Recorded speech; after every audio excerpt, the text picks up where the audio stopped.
Foreign Minister Sameh Shoukry held a flurry of meetings in Nairobi, Kenya between January 12th and 14th. The aim of the three-day trip was greater cooperation, greater solidarity, greater commitment to achieving our mutual goals and being able to withstand and deal with the challenges, and that Egypt is looking to the south, is looking to its cooperation, its interdependency, its mutual reinforcing capacities that exist in this very rich continent that has not been taken fully advantage of by us all, and thereby we are all committed as Kenyans, as Egyptians, as all the states of the African Union to continue to build our cooperation and our solidarity so that we can meet the aspirations of our peoples. Shoukry met with Kenyan President Uhuru Kenyatta and several high-ranking government officials. I had the honor of meeting President Kenyatta. I delivered to him a written message from His Excellency President Sisi, which contained the desire and commitment of Egypt to engage fully with its African brethren, especially in the Nile Basin, and extended the invitation to President Kenyatta to visit Egypt. President Kenyatta received the message with gratitude, indicated his desire to fulfill a visit to Egypt in the foreseeable future, and also his looking forward to meeting President Sisi on the margins of the African Union meeting at the end of the month. The talks with Cabinet Secretary of the Ministry of Foreign Affairs and International Trade, Amina Mohamed, focused on several issues including means of strengthening bilateral ties, fighting terrorism and the Middle East. Kenya expressed support for Egypt that is seeking to become a non-permanent member of the UN Security Council between 2016 and 2017.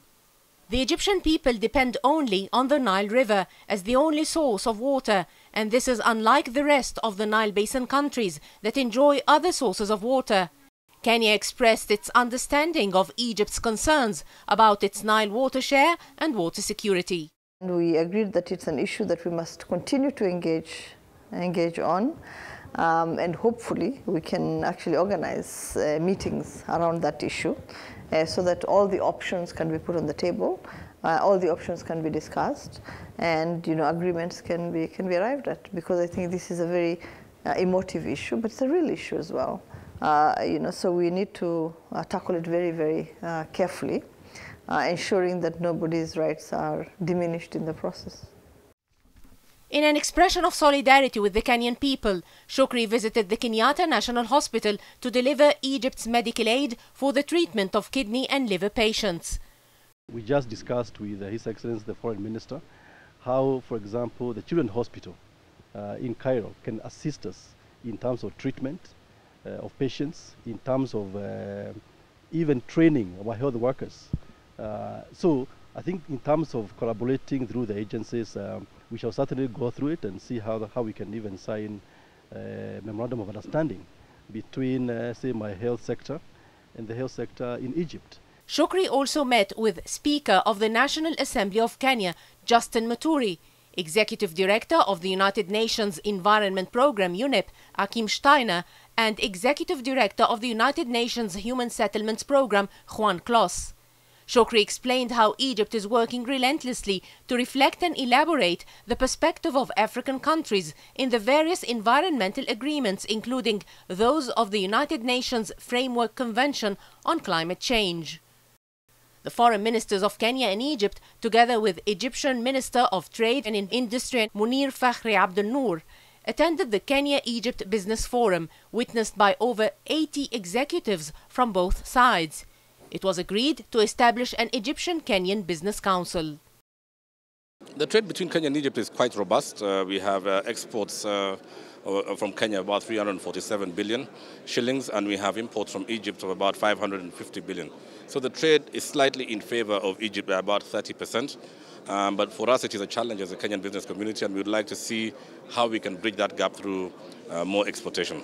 The importance of this forum, which comes with the sixth session of the intergovernment committees, is that I think it's the first time that both governments sponsor and host a private sector economic forum where Egyptian businesses and Kenyan businesses can come together discuss opportunities under the guidance of both governments. And I think it's a game changer. It shows that both governments appreciate and realize the role of private sector in cementing relations between both countries. A number of agreements were reached on the fringe of the 6th session of the joint Egypt-Kenya Ministerial Commission in the areas of trade exchange, investment and culture. The January 2015 trip also included a visit to the Coptic hospital, built in 1992 in Nairobi.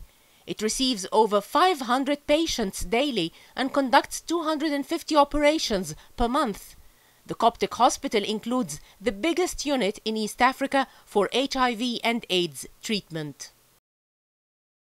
Historical ties between Egypt and Kenya date back to the time when Egypt supported Kenya's liberation from British colonialism, and the Kenya-Uganda railway is a legacy of the British. The Kenyan embassy in Egypt opened in 1964 after Kenya gained its independence in 1963.